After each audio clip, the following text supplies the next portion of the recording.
अस्सलामु अलैकुम नाजरीन, साहिबान न्यूज के साथ मैं हूं नाइला भट्टी। सबसे पहले शामिल करते हैं आज की अहम खबर। अस्सलाम वालेकुम साहिबान न्यूज के साथ मैं हूं बिलाल समान। साहिबान न्यूज HD ने ईद का तीसरा दिन अफवाज पाकिस्तान के शोहदा और गाजियों के नाम किया है। अफवाज पाकिस्तान जहां मुल्क की सरहदों की हिफाजत करने में मसरूफ अमल है, वहीं पर पाकिस्तान को अंदरूनी दुश्मनों से निजात दिलाने के लिए भी नबरदज़मा है।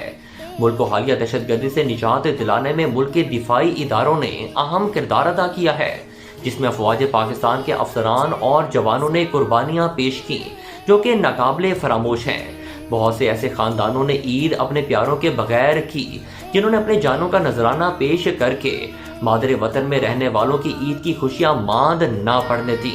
हम उन बहादुर माओ बहनों और बेटियों के गम में बराबर के शरीक हैं और उनके सब्र और हौसले को खराजे तहसीन पेश करते हैं। साहिबान न्यूज HD की टीम ने हमेशा मादरे वतन और उसके रखवालों के लिए अपनी खिदमात पेश रखी हैं और हम आइंदा भी इस खिदमत के जज्बे को बरकरार रखने के अज़म का इरादा करते हैं।